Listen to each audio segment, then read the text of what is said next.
नाजरीन आदाब, अजमत टाइम्स में आप तमाम का खैर मकदम है। कर्नाटका स्टेट हज कमेटी के चेयरमैन मोहम्मद रफ़ीउद्दीन कचेरी वाले से हमारे चीफ एडिटर अजमतुल्लाह खान ने एक खुसूसी बातचीत की है जो हम आपके सामने रख रहे हैं। खुसूसी गुफ्तगू के दौरान जनाब कचेरी वाले ने ये बताया कि सऊदी हुकूमत की हिदायत की वजह से इस मरतबा 18 साल से 60 साल के दरमियान के अफराद ही हज को जा सकेंगे, यानी 18 साल से कम उम्र के अफराद हज को नहीं जा सकेंगे। इसी तरह जिनकी उम्र 60 साल तजाविज़ कर चुकी है वो भी इस साल हज को नहीं जाएंगे। इसके अलावा उन्होंने हज हाउस के तामीर के ताल्लुक से और दीगर मुद्दों पर भी अपनी गुफ्तगू हमारे सामने रखी है जो हम आपके सामने पेश करने जा रहे हैं। मुलाहिज़ा कीजिए।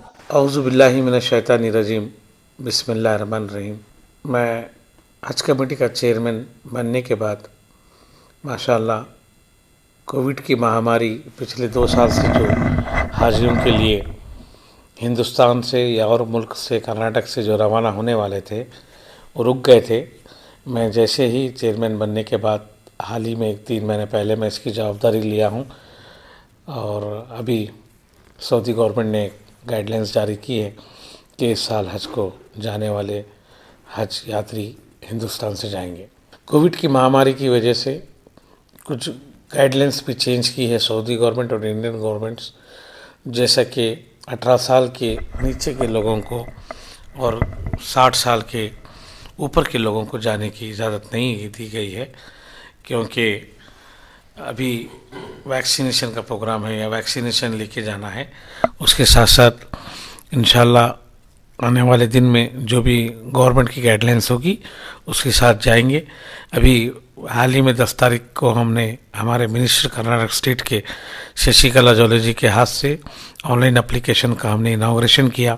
अभी ऑनलाइन एप्लीकेशंस हमारे यहाँ आ रहे हैं और हम लोग कवर नंबर भी उसको इशू कर रहे हैं।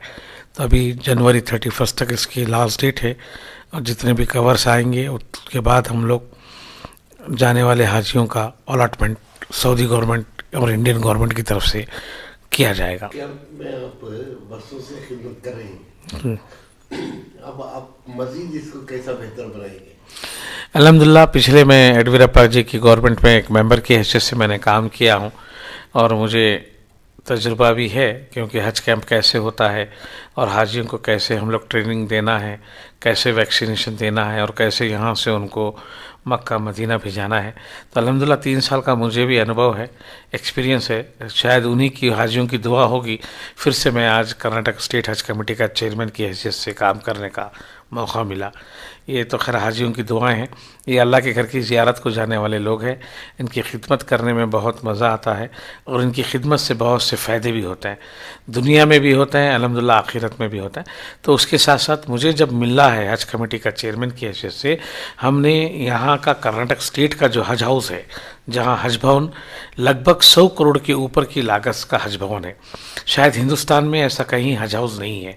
ये पहला एक हिंदुस्तान का इतिहास है। इतना खूबसूरत, इतना नियारा और इतनी अच्छी प्यारी बिल्डिंग कर्नाटक स्टेट की हज भवन की है। इसके साथ साथ यहाँ पे रहने के लिए हमारे पास रूम्स है जो 3 स्टार होटल के अवेलेबल्स है। यहाँ पे हॉल्स है, यहाँ पे ट्रेनिंग प्रोग्राम्स है, यानी कि यहाँ के हमारे हज भवन में काफ़ी फैसिलिटी है। तो अब के जो हज को जाएंगे वो लोगों के रहने के लिए प्रोग्राम अच्छा से अच्छा इंतज़ाम करेंगे। शायद उनके वैक्सीनेशन का तो हुआ है, बाद में भी अगर कोई गाइडलाइंस आई वैक्सीनेशन का प्रोग्राम करेंगे, हाजियों को ट्रेनिंग देंगे। उसके साथ साथ सऊदी अरब भी जाने का काम करेंगे हम। और हमारी जो कमेटी है, कमेटी में अल्हम्दुलिल्लाह बहुत अच्छे मेंबर हैं। हमारे ईओ सरफराज साहब है, वो अच्छा से काम करके इस वक्त आने वाले दिन में कर्नाटक के पूरे हाजियों को अच्छी खिदमत करके हम भेजाएंगे। आपकी जो चीफ मिनिस्टर रही जनाब बसवराज बोम्मई साहब, उनका बैकग्राउंड सेक्युलर पार्टियों के साथ, जैसा कि जनता दल है वगैरह, अब उनमें क्या तब्दीली देख रहे हैं?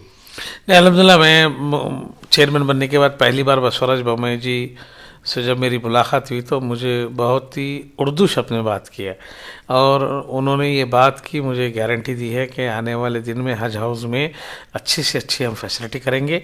क्योंकि इस बात की भी मुझे मुबारकबादी दी गई कि कोरोना की महामारी में हमारा हज भवन बहुत इस्तेमाल में आया।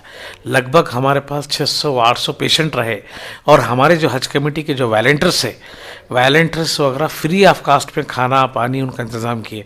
तो ये कर्नाटक बल्कि बेंगलुरु मंगलूर के अंदर बहुत अच्छा मैसेज गया है। और हम हज भवन में जो कोविड सेंटर बनाए, खाली मुसलमानों को नहीं रखे, सभी जात सभी धर्म के लोग थे।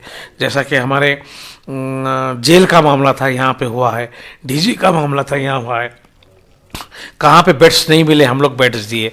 तो बहरहाल कोविड के अंदर हज हाउस बहुत अच्छे तरह इस्तेमाल में आया।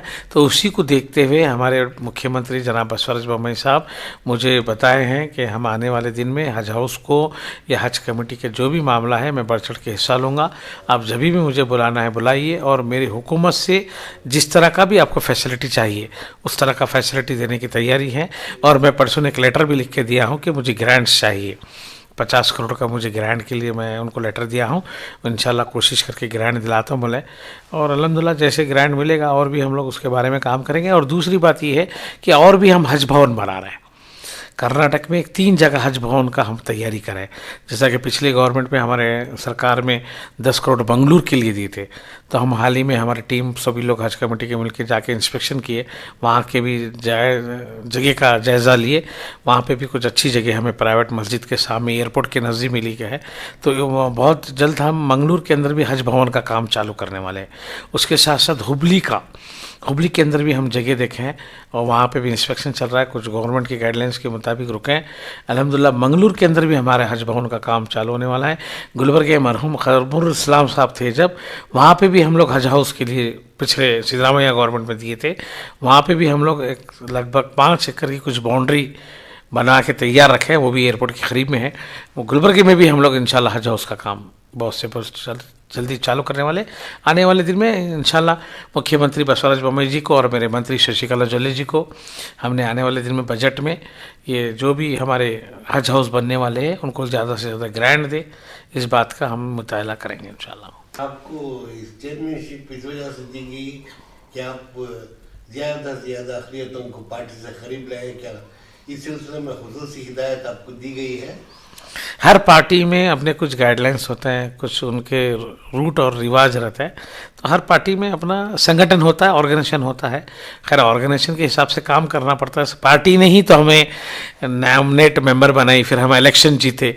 इलेक्शन 2 वोट से मैं जीता। मेरे सामने जो हारने वाले जो कैंडिडेट थे BM फारूक जनता दल के MLC थे, काफ़ी बड़ी उन्होंने कोशिश की, हमारे वोट उन्होंने भी लिए, जबकि उनका 1 वोट था, उनके कांग्रेस के 2 वोट थे।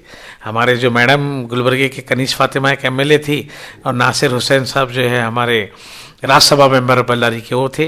तो लगभग 3 वोट थे, फिर भी उन्होंने 5 वोट लिए। तो 5 वोट लिए, 2 इनवैलिड कराए, तो बहरहाल उनको 5 वोट मिले, 7 वोट हमको मिले। तो जब पार्टी जब इतना करके हमें एक प्लेटफॉर्म पे लाती है, कैंडिडेट बना के चेयरमैन बनाती है, तो पार्टी का भी गाइडलाइंस होता है, पार्टी के भी सिस्टम होते हैं, उसमें हमको चलना है।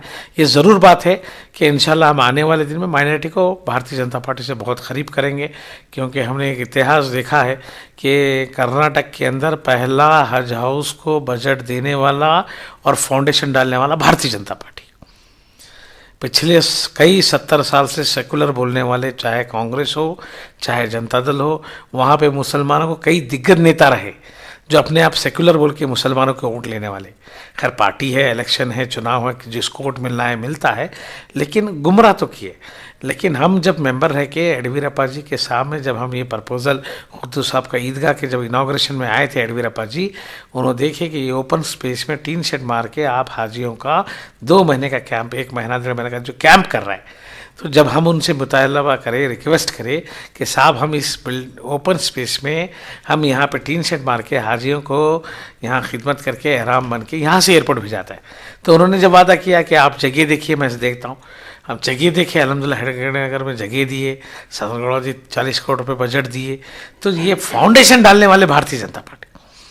तो इस तरह से मामला है भारतीय जनता पार्टी का। तो ज़रूर भारतीय जनता पार्टी माइनॉरिटी को साथ देगी, ख़ासतौर पर मुस्लिम तबका को साथ देगी। ये इसका गारंटी, इसका सबूत आप लोग भी जानते हैं, क्योंकि एक इमारत जो खड़ी हुई है, ये अल्हम्दुलिल्लाह जो करा है उसको तो बोलना ही पड़ेगा। तो पहला फाउंडेशन, पहला बजट देने वाली भारतीय जनता पार्टी सरकार, उस भारतीय जनता पार्टी के हम कार्यकर्ता हैं, और कार्यकर्ता की हैसियत से हमें चेयरमैन बनाया गया है। जब चेयरमैन बनाया है तो अल्हम्दुलिल्लाह कौम में, समाज में और कर्नाटक स्टेट में अच्छा डेवलपमेंट हो, अमन शांति रहो, सब लोग मिलजुल के रहो, और आने वाले दिन में ख़ास तौर पे माइनॉरिटी पे मुस्लिम तबका को तरक्की की ओर बढ़ाए। ये हमारा लक्ष्य है, ये हमारा लीड है।